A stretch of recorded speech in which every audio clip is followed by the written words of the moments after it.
This is the only way to get your college football week started off on the good foot. It is the Kickoff presented by Ram Trucks. Taylor Tannebaum, Treavor Scales, and a very special guest joining us in just a bit. But first, it's week 11. It is. A wild week 10.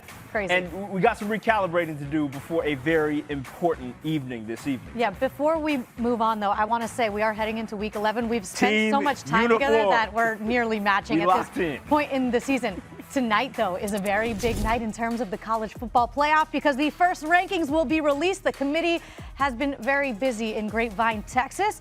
Let's check out this week's CFP rankings according to the queen of college football, Heather Dinich. This is what she's got going on in her top 12. Trev, what stands out? Bama over Texas A&M is spicy, and I like it. Most folks will want to say it's just the brand bias towards the Tide, but I think if you delve a little bit further, as one Heather Dinich did, the quality of wins is what can set them above that Texas A&M team. I see But that's just the tip of the iceberg. Yeah, it is. Look at the bottom half.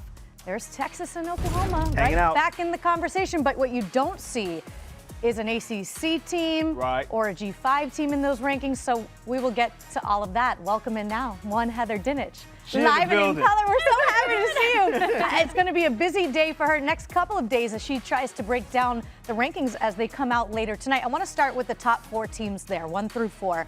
And obviously they have been the most dominant teams in college football this season.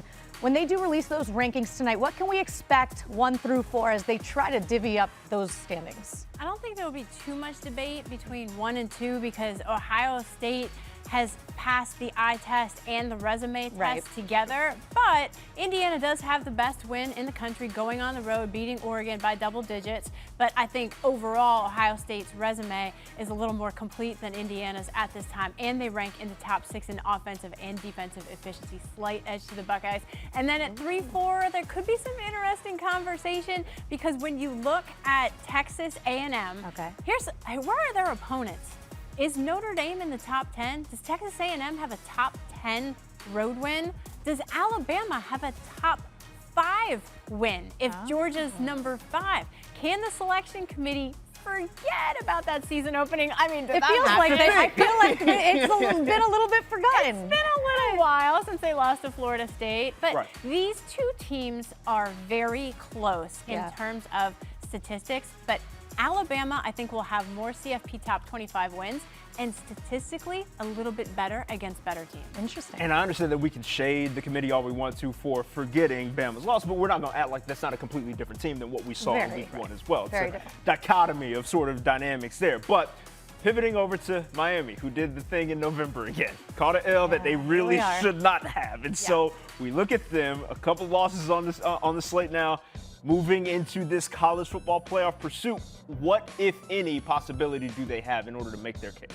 Oh, see, I thought Miami was roasting right here, guys. I feel the heat. You feel the heat? It's like that. Yeah. This is where the whole ACC is right Just now. Just throw it in the fire. Forget your marshmallows. Right All right, no, I'll be real. Okay. No, so one of the things that the committee's going to look at is the head-to-head win against Notre Dame.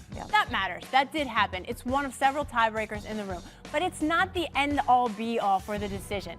There will be committee members who say Notre Dame's playing better football than Miami right now. They should be ranked ahead of the Canes. How high does Notre Dame come up? How low does Miami drop? I think they're significantly lower, and the problem is their chances of getting to the ACC championship game are now almost nil. Yeah. It's really difficult. You're looking at Virginia, Georgia Tech, Louisville as the top ACC teams. So Miami's trying to get an at-large bid, and the loss to SMU is not good. Yeah, not at all. And by the way, the Nugget, Mario Cristobal now 4-11 in the month of November. A little less than ideal. Yeah, the Cane's going to cane in the month of November when it matters most. It does matter when you lose some of those games 100%. When you get into the committee room. All right, let's talk about Vanderbilt because they were a top 10 team coming into the weekend. They suffer a loss to Texas and maybe not even as close as it was on the scoreboard at the end of the game. But what's the outlook now for the Doors? Well, I actually have Vanderbilt, if you could see the whole thing, they would be number 13. Okay. They're legitimately on the bubble, right? I mean, it's not a bad loss to Texas, but they can still, if they rebound and finish as a 10-2 team, they're still going to be in the conversation. Right. The question is, how many other 10-2 teams are out there? What are their resumes? What are their losses? Look, it's hard to answer that question without the full picture. Yeah, this was more important, certainly, for Vanderbilt than Texas, but no, 100%. Maybe vice versa. Texas really needed that win. Texas really needed that win, and they're fascinating because I went into that week 10, saying they're the X factor in the CFP. Right. Because if they get the win against Vandy, look, I mean, all of a sudden I have them at number 11 because they got a big win and things above them happened, right? But also, what does a win against Texas mean for Ohio State? All of that. It's the growth principle incorporated with when you took those L's, especially when it comes to early in the season, that does a lot for your bracket that we're actually going to take a look at right now. So if we were to go straight seeding as we are expected to do this year, right? We have your 1 through 12, and currently we have Texas and OU in there because of, again, just the straight seeding principle. But tell us about how those two, despite their number 11 and 12 ranking, end up getting kicked up out of the paint. So the 5 highest ranked conference champions are guaranteed spots in the college football playoff. Remember that, 5. Right. And right now, you've got Ohio State 1, Alabama 2, BYU 3. Where are your other 2? Well, they're not Texas and Oklahoma. You need to get Virginia and Memphis in there. So Virginia as a projected ACC champ and Memphis as a projected American champ, they knock out Texas and Oklahoma. So if you want your team in the college football playoff and you want to be safe, you want to be in the top 10. Right. Because 11 or 12 could be dangerous. So that perfect example of just making yourself a top 10 team, avoiding the BS. Notre Dame, exactly that, having played as well as they have thus far. What will the conversation surrounding them look like now that we have a little bit more under the resume for each of these teams? So part of this is, remember, the College Football Playoff Selection Committee members all have iPads. Right. They're watching game film. They're coaches' cut-ups, not broadcast. They're going through just like coaches do. When you watch Notre Dame, you see a much improved defense. You see a strong running game with Jeremiah Love. You see them playing better football. For sure. What's Miami doing? I'm going to go back to this. It's November, Heather. We know what happens in November. So the question that they had to wrestle with today is, how do you balance what happened in the season opener with what you're seeing now on that game film? Right.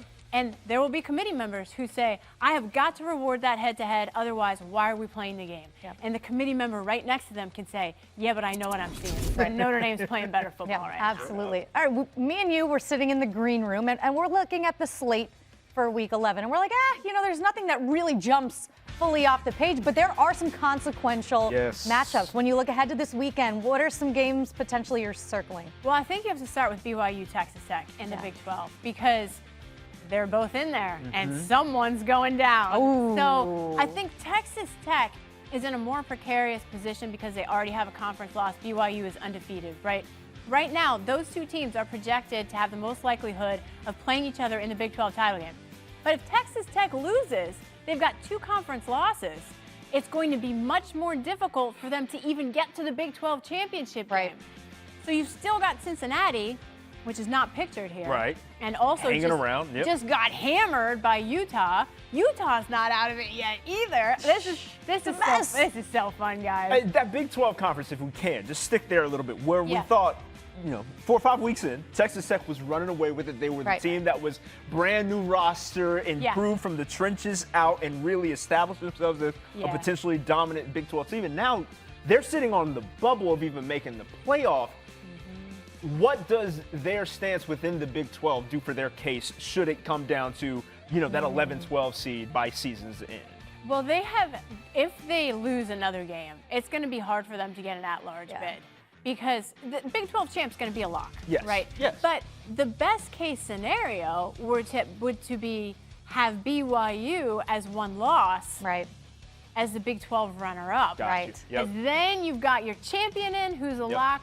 You've got that one-loss BYU sitting out there with some decent wins, particularly against Utah. So their chances of getting 2 teams in certainly not over. But man, Cincinnati, the way they played against Utah. That's a stain on the record, dog. And it's hard to forget, again, when it's later in the season and things become more clear around the rest of the country. How about that G5 matchup this weekend between Memphis and Tulane? That's really a spot that's still up for grabs, Heather, in the G5 slot. Yes, absolutely. And the crazy thing is all these coaches their names are like all of them. openings. That's right. No distractions here, no. But Memphis right now I have leading the way. South Florida has fallen off a little bit, and Tulane too, to be honest. Right. So if Memphis can get this done, they further separate themselves in that conversation. Yeah. But I mean, look, the G5, we're still talking about James Madison too. So there's some other teams out there that still have some hope on the bubble. And just last thing before we head out, final thoughts on where you think the committee could differ most from what you projected. Ooh. Wow. Good question. I think down at the bottom. Look, I mean, Alabama A&M, that's a coin toss. Right. That could go either way. Yeah. It doesn't matter. But with Vanderbilt, Georgia Tech, and Miami all losing, 9 down is really hard. Yeah. It's really hard. Yeah. And so nothing would surprise me tonight. The first one is so fun because you just throwing darts. Yeah. I'm ready for the anger from fans all over Twitter. I'm telling you. It's not a Heather, because we know how much you anguish over just ranking these teams. We know. We appreciate but you know what? I got my Wonder Woman costume on the side, so you can throw it at me. Ready for all the smoke. Is one Heather Dinich. We appreciate you joining us Thanks, here on the guys. Heather. But by the way, folks, when it comes to Saturday, make sure you keep it here for Rankings Reaction. That is later this evening, I should say. After the rankings are announced, Sam Ravitch, Scooby Mageza, and Matt Sims breaking it all down, giving their take on the first edition of the CFP Rankings live later this evening. Okay, time now for Unstoppable Performances presented by Ram Trucks. Let's dive in a bit more to the Texas Longhorns. It wasn't that long ago when it seemed like the sky was falling in Austin. Remember, Arch was getting booed at home. We all remember that. But through it all, and now after a top 10 win over Vanderbilt, here's Texas sitting at 7-2, still very much in the mix for a college football playoff spot. Let's dissect the Longhorns a little bit more. Arch Manning has been the conversation when it comes to Texas all season, even when it was negative. Now it's a lot more positive. People talking highly of Arch Manning. Do you think the way he's playing right now, especially the last 2 games, he's now living up to the hype that we all expected preseason? I don't want to do the wild fluctuation thing, right? We can't go from he's trash to he's the best thing ever. So let's find a way to just allow for the gradient. He's getting there, right? He was great in a lot of different regards. Fantastic. Hater-proof performance, if you will. But the 2 specific facets that I was most impressed by, 12 for 15, with 3 touchdowns on play action. And then when he was pressured, 8 for 10 for 145 in those same 3 touchdowns against 5 or more pass rushers. When he has the ability to be supported by run game, 20 carries, 3.7 yards per carry on that front. He's able to work off of that with play action. He gets settled. He's a part of the run game as well. That makes Arch great. And so long as they can continue on that trajectory, Arch will be just fine. But let's give it time. Yeah. Let's give it time. Slow your roll. I agree with tempering expectations. It wasn't just, a couple weeks ago? He had like barely 132 yards against Kentucky. So slow your roll, but I do love to see the growth. Yes. This is what you want to see with a guy who's only played 11 football games as a starting quarterback. Come on, guys, in the hardest conference in all of the land. The number that stands out to me, though, Trev, building on what you just said, is the 0 sacks he took against Vanderbilt. This is a team in Texas that has allowed more sacks than anybody else in the SEC, 34 of them. Protect him. Give him time. Look what you saw, decisiveness, hitting his receivers. That run game was also able to get going. Not everything on Arch Manning's shoulders. If he continues to do that, we can talk about the hype being real. In the same breath that you wouldn't say the U is back because you got to wait a little while for that to happen. You know, we try to tell you every time. We don't need to anoint him just yet 100% in Arch Manning. 100%. On that note, though, it's great to see the offense rolling for Texas. The defense, though, really has been the strongest point of this team, except for the last few games. They've struggled a bit.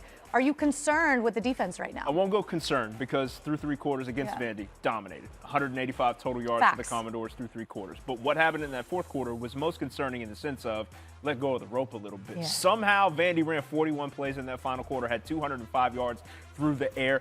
Testament to their, never just bat down sort of mentality. That is what Diego Pavia sort of embodies. Right. However, if you are to be known as a dominant defense, it's got to be through 4 quarters. Yep. And whatever caused the Longhorns to let go of the rope is going to give me the most pause. We'll see if they can tighten that up as they move forward, because they're going to need to. If your back hurts, the back hurting is that Texas defense, because they carried the team throughout really the first half and then some of this season. So it's great that the offense is now playing up to par, because the defense, even their linebacker, Anthony Hill Jr., admitted, we need this bye week. I'm excited to have a break because health has been a factor, especially in the secondary. Yes. They're playing some young players, 100%. freshmen and sophomores, who are learning on the fly against other really good teams in the SEC. Yes, and just to go back to the second half portion of this program, right? When you talk about them coming off of a bye week, you know who's awaiting them. The Dogs. Right. And they are the definition of hard to kill. Basically, Vandy's performance in the second half on steroids. Right. So be ready for something like that, especially going forward, as you are fighting for your playoff hopes, and so is everybody else that you're going up against to close out the year. All right, so I want to talk about the future for this Texas program, because great that they're getting to hang out in the bye week and certainly heal up, because I do think health is going to be one of the most important factors for this Texas team moving forward. They don't play again until November 15th. At Georgia, and then they return home to close out the season. They have Arkansas. They are very favored in that game to win. And then they are a favorite against Texas A&M, because I guess they're giving them the home field advantage, ESPN Analytics is. How can Texas then, with everything we just spoke about, survive November? Just, again, continue to find enough of a run game to support Arch Manning and allow the play-action passing to build upon what he has sort of established as a little bit of a baseline. Defensively, again, they're excellent. 3rd in the country in yards per rush.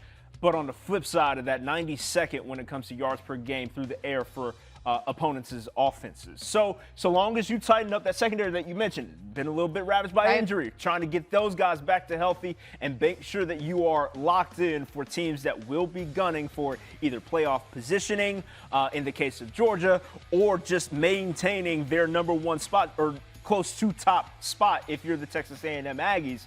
They're going to have a stretch of games here that everybody is going to be gunning for something less Arkansas. Right. You have to be able to lock in a way that you weren't at the start of this year. Yeah, and that's it for me.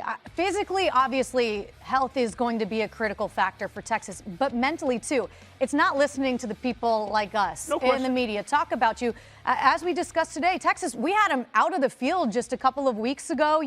What are they going to do the rest of the way? We're kicking out Arch Manning at quarterback. Right. And now here they are, potentially in the top 12 when the college football playoff rankings are released tonight. They have everything still ahead of them. So don't listen to the outside noise. Right. Keep it within the program. Right. Why am I getting booed for that statement?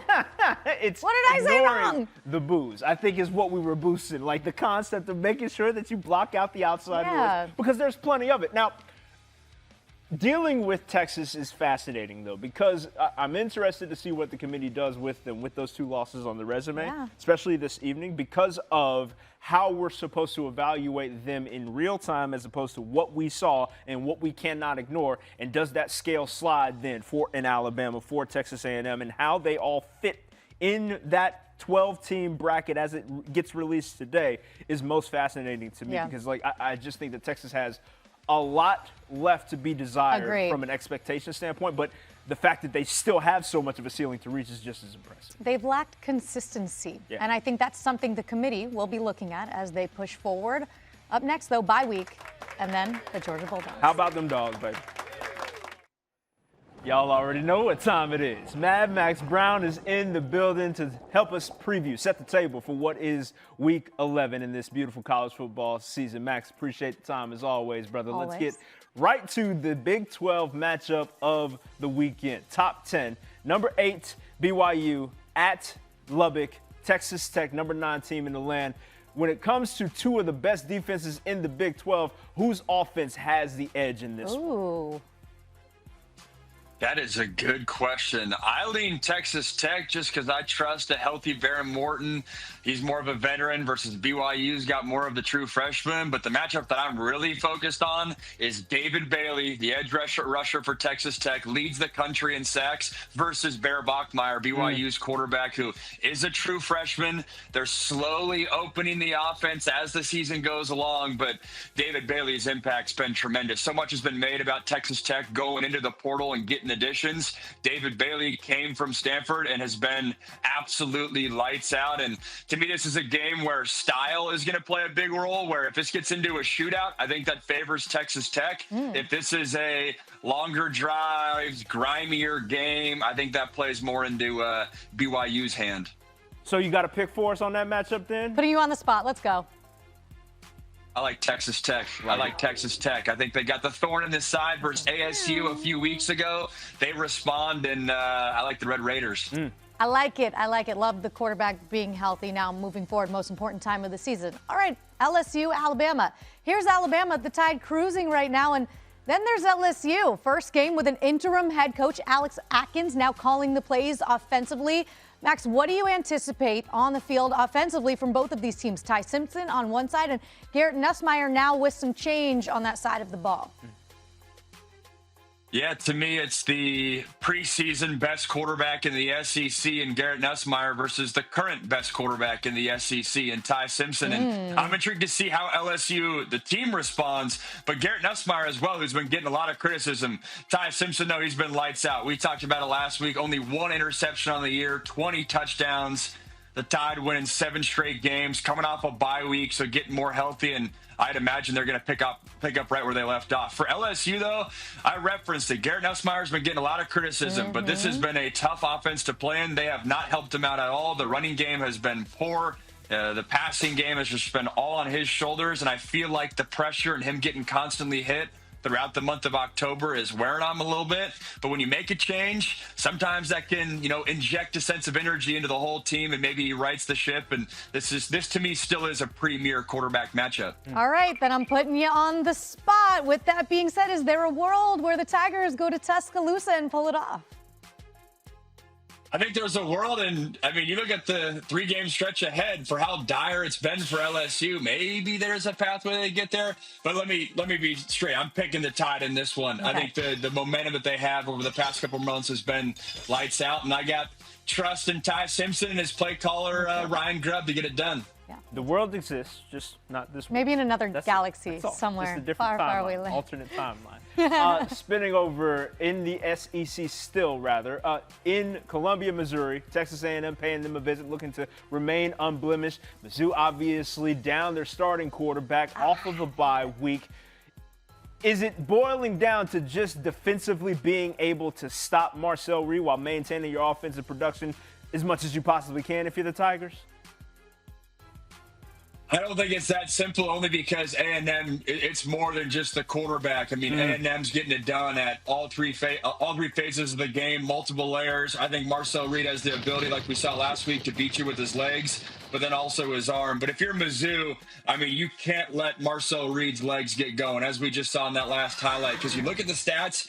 2 weeks ago versus LSU, he had 13 carries for 108 yards. But then passing-wise, only 12 for 21. I love his receivers. We're seeing Casey Concepcion there, Mario Treavor as well. This is a great A&M team, but you have no shot if Marcel Reed's legs get involved. I think you do have a shot if you force him to beat him with or beat you with his right arm. All right, so last time, man, third time's the charm. Your pick in this one. Are we riding with Texas A&M to remain unblemished?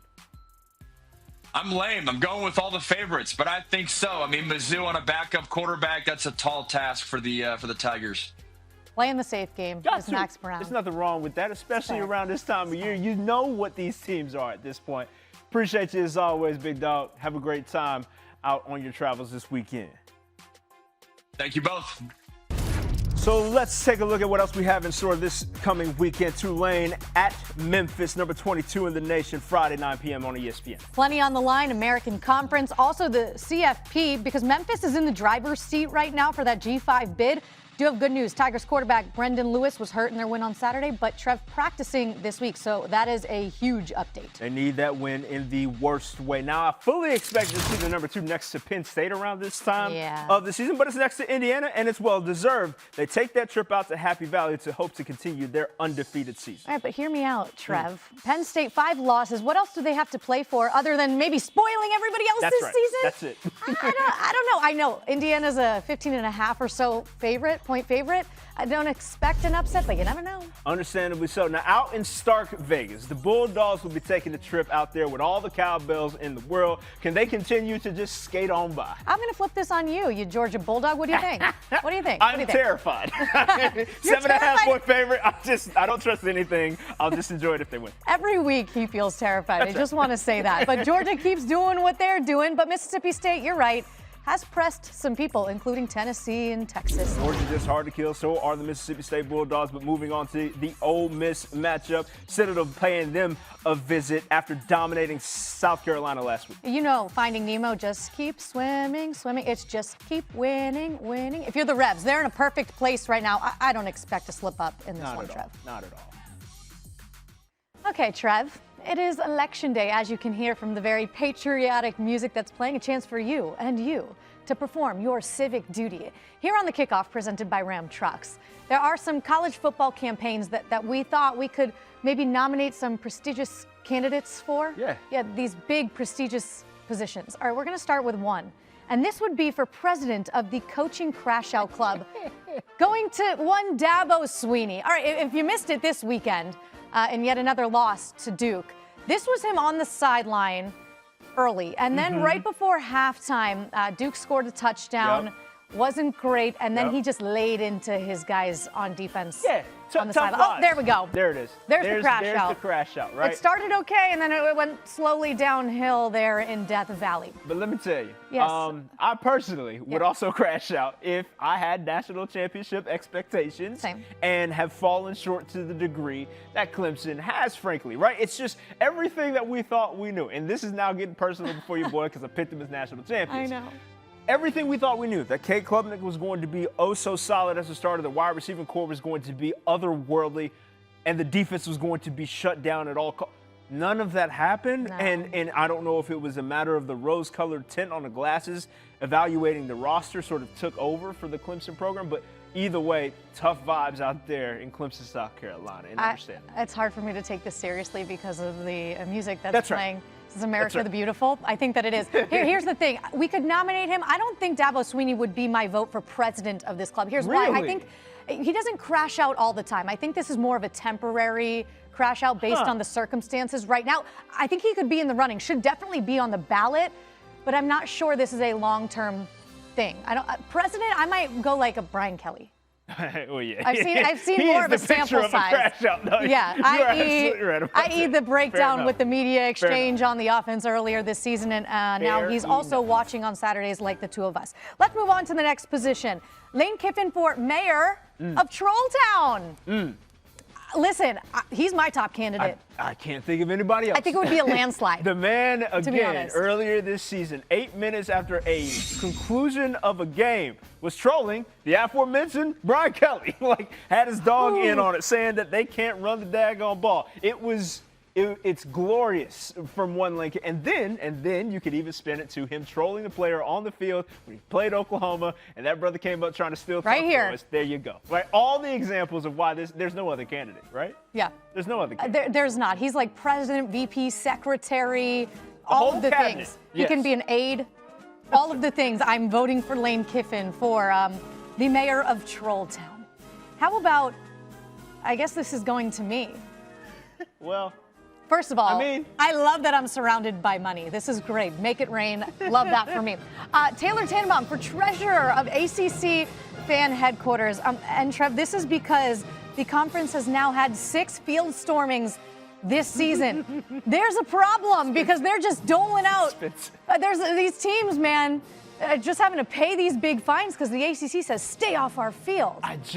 Every last one of them I feel like are worth it though. I don't see any of the field stormings being unnecessary, right? These are big time upsets and worthy of a little ruckus. The field goal posts always concern me, though. Yeah, that is very scary. Always. Those field goal posts, by the way, in Dallas made it down the boulevard. I did see them. They? Yes, they did. That's a narrow street. That's a narrow street, but they did make it into the streets. Here's the thing. I appreciate even being on the ballot for treasurer of the ACC fan headquarters. Here's the thing is you guys trusting me with money is a very bold thing to do. I'm terrible at saving. Shout out to my financial advisor, Gary. He would agree with that.